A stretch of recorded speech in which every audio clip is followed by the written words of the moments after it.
देख सकते हैं इस वक्त कुंभ से पधारे हुए अद्भुत वाणी के धनी महंत राम मोहन दास जी, जिन्हें लोग रामायणी कहते हैं, आज यहाँ अचलपुर परतवाड़ा नगरी में पधारे हैं। उनके साथ तमाम और भक्त संत सभी लोग यहाँ पर उपस्थित है। बड़ा ही सुंदर ये अवसर है कि अद्भुत महाकुंभ से अमृत स्नान करके जब वो लौटे हैं और यहाँ के जो लोग हैं, यहाँ की जो जनता है, उनके कल्याण के लिए वो एक ज्ञान यज्ञ कर रहे हैं। तो आइए करते हैं उनसे विशेष बातचीत। इस वक्त यहाँ पर संतों की विदाई का भी माता जी के हाथ से ये कार्यक्रम हो रहा है, आप देख सकते हैं। और इसी के उपरांत हम आपके समक्ष लेकर आ रहे हैं वो इंटरव्यू, जिसमें शामिल होगी कुंभ की अनुभूति भी।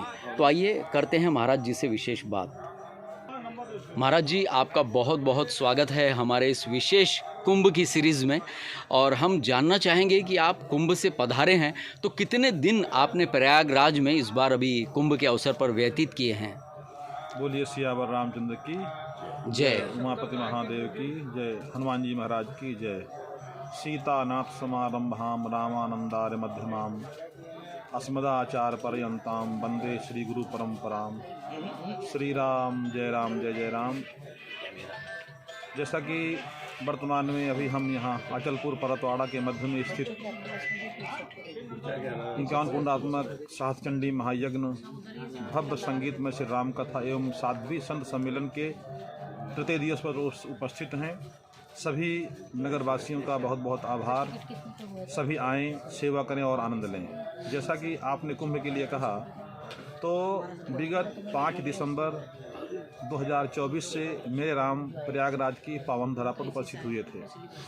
हमारे तीनों अनी अखाड़े विरक्त वैष्णवों के जो हैं, अखिल भारतीय श्री पंच दिगंबर अनी अखाड़ा, अखिल भारतीय श्री पंच निर्मोही अनी अखाड़ा, अखिल भारतीय श्री पंच निर्वाणी अनी अखाड़ा, उसके अलावा जो 13 अखाड़ों के श्री महंत महामंडलेश्वर आचार्य मंडलेश्वर जगत गुरु आज से उपस्थित रहे हैं।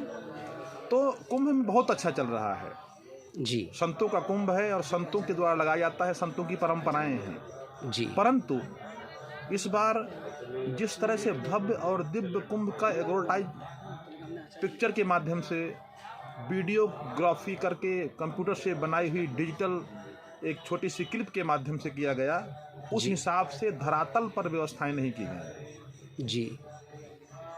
एक जो विशिष्ट संत हैं या जो पॉलिटिक्स से जुड़े संत हैं, राजनीतिज्ञ जो लोग हैं, ऐसे लोगों को वहाँ के मेला प्रशासन ने इतनी व्यवस्थाएं दी हैं जिसका कुछ हद नहीं है। 10% लोगों को बहुत उचित व्यवस्थाएं मिली हैं, यानी ज़रूरत से ज़्यादा मिला है। लेकिन जो 90% सामान्य संत हैं जी, अगर मैं कहूँ तो उनका हक मारा गया है जी।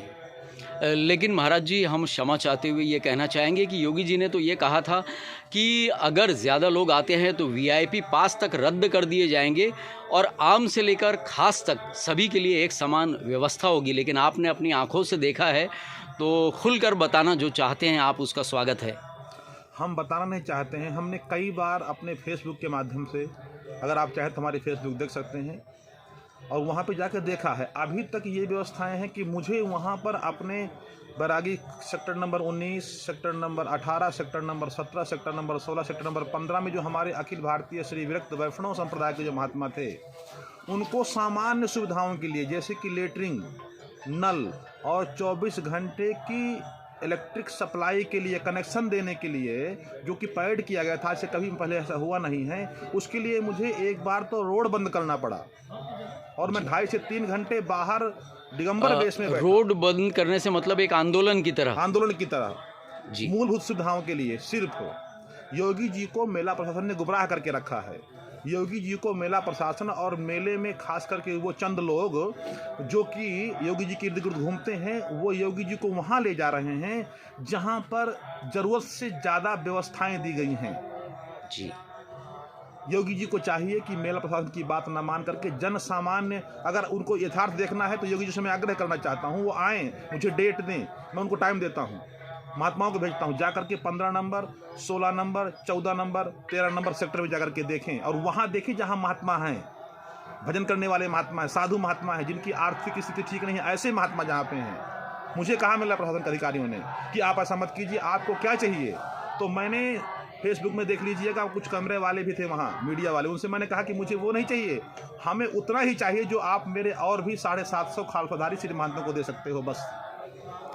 जी, चलिए, आपने ये सारी जो जानकारी दी बहुत ही महत्वपूर्ण है और आपने स्वयं देखी है, तो हमारा प्रयास रहेगा, हमारे चैनल से तमाम दिग्गज नेता भी जुड़े हुए हैं, व्यक्तिगत रूप से जुड़े हुए हैं, उन तक आपकी बात ज़रूर पहुंचेगी। फ़िलहाल अब कुछ बात कर लेते हैं यहाँ के आयोजन की। तो यहाँ क्या मंगल कामना लेकर आए हैं आप? सुना है इसके पहले भी आपने यहाँ के लोगों का कल्याण किया है, तो इस बार आपकी क्या मनोस्थिति है यहाँ की जनता के लिए? हम तो चाहते हैं, ये हमारी धर्म नगरी अचलपुर परतवाड़ा, यहाँ पर धर्मात्मा, दानवीर, कर्मवीर, सेवा के संकल्प पे दृढ़ प्रतिज्ञ लोग रहते हैं और आज भी वो सब लोग उतनी निष्ठा के साथ इस कार्य को संपन्न कराने में लगे हुए हैं। हम साधु हैं, हर परिस्थिति में सिर्फ और सिर्फ सबके मंगल की ही कामना करते हैं। परमात्मा क्या चाह रहा है ये मुझे नहीं पता है, परंतु मुझे पूरा विश्वास है कि हमारे परतवाड़ा के जितने भी लोग हैं जी, चाहे व्यवसायी हों, कर्मचारी हों, अधिकारी हों, प्रशासन हो, राजनेता हों, या किसी क्षेत्र से जुड़े हुए लोग हों, किसान हों, गरीब हों, सत्य सनातन धर्म को मानने वाले जितने भी हमारे अचलपुर परतवाड़ा के पूरे क्षेत्र में रहने वाले लोग हैं, सब निष्ठावान हैं, धर्मात्मा हैं, दानदाता हैं।